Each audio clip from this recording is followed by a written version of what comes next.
Okay, the combine is starting up. Dan Campbell, Brad Holmes are there. They took the podium to talk about some different things. And of course, they were peppered with questions. And one of the things I love about Dan Campbell is he doesn't beat around the bush when it comes to questions, do the Matt Patricia not talk thing where it's like, dude, just give us a straight answer. Dan Campbell was asked, hey, what are you looking for really kind of high level in players when you're asking them questions, like what are you looking for?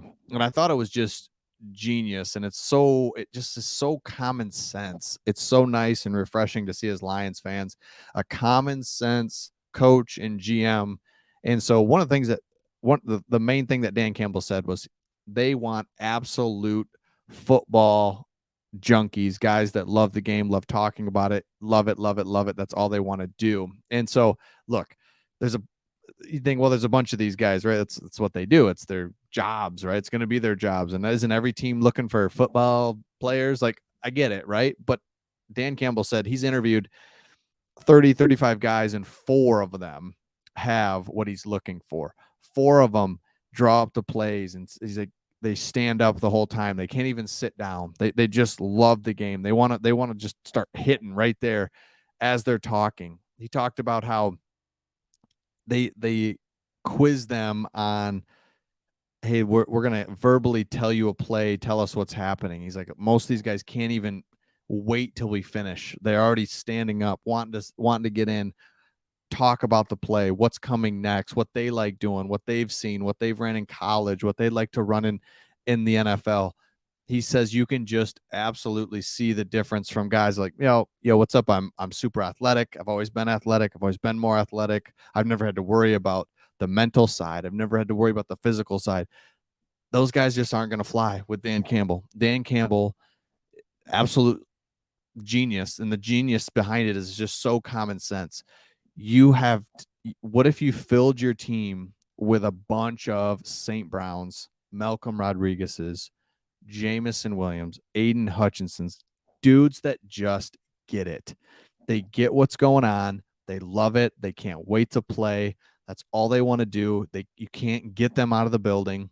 What if your team was filled with that versus, I'm using the easiest example, like an Antonio Brown, super talented, but it's like, are you in? Are you out? Like what's going on? These guys are like, I don't care. I just want to play. I just want to win. Jamal Williams. Heard him say it a million times. I just want to play. I just want to play football and go home. Well, absolutely love it. Now you look at our first two draft classes. First ever pick, Penei Sewell, right? Check every single box, done. Levi's the only one here that we can't wait to see. Maybe he's good, maybe he's not. We don't know.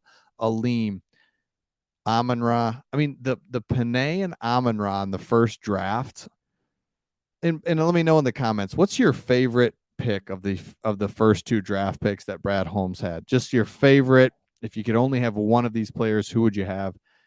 I mean, if you only had Penei and Amon-Ra out of this class alone, that's just legendary. But you get Aleem McNeil, who's going to be solid for years. If he could still pan out, Derek Barnes is just a solid depth piece. I mean, it's clear he's not going to be, I don't know, your all day, every day number one starter.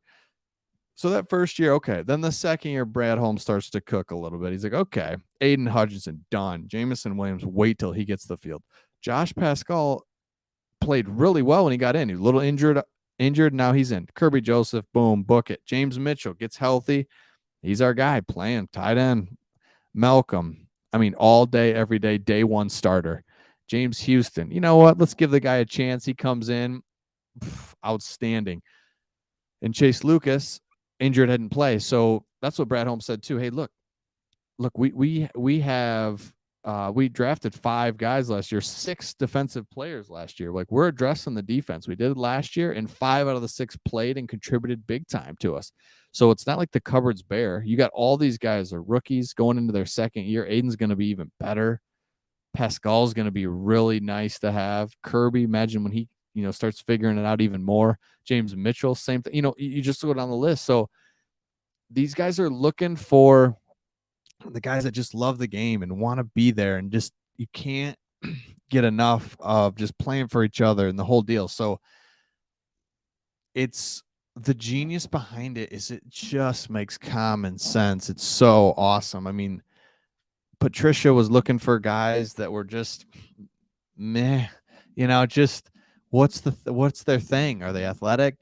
Pretty kinda. Are they into football? Are they nah, kinda. I mean, it just always felt like a middle of the road thing with Patricia.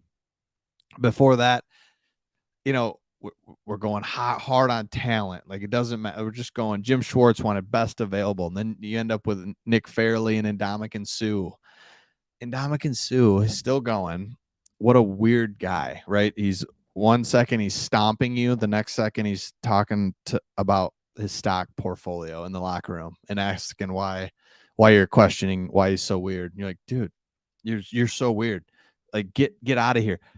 Nick Fairley, he's not really wanting to do this. He's like, I don't want to do this football thing. Okay, fine, right? Not everybody, you're not going to hit on everybody, but the point is, let's just get guys that love football. And oh, by the way, the talent, the tape, the whole thing. And he said that we're not going to evaluate guys on their 40 time out here in shorts. Nobody's chasing them, or they're not chasing anybody.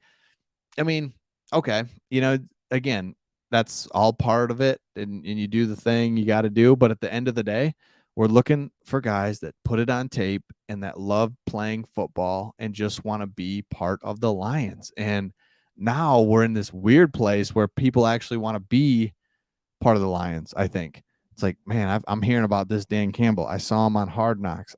This Brad Holmes guy's gonna take care of me. He's just not gonna cut me. He's not gonna just trade me to nowhere. It's like we're gonna have a conversation. We're gonna understand what's going on. The whole thing. It's boggling my mind. The whole Detroit Lions experience lately is just, I can't believe it. I can't believe that we're making good decisions. I can't believe we're making common sense decisions. And so to hear Brad Holmes, Dan Campbell at the combine saying the things that you just love to hear that make sense, it's so refreshing. And the fact that they're even answering the questions, Matt Patricia wouldn't even answer questions in a way that you could actually understand. It's like, thank you. Just answer the question. You don't have to give away what you're going to do. And it just feeds and fuels the Lions fans out there to keep going and wondering how this is going to turn out, what we're going to do this offseason. So make sure you subscribe, hit the subscribe button, because that just means you get our latest videos as they come out. And remember, who in these first two draft picks do you like the most? If you could only pick one, you could only have one of these players, which one do you like the most? For me, it's boy, it's probably Panay. That's a tough question. I mean, because what do? Go Aiden? You got to go Aiden. Amon-Ra. I mean, I might go Amon-Ra, actually. That guy's just different. The most different guy I've ever met. I've never met him in my life, but you know what I'm saying. All right. See you on the next one.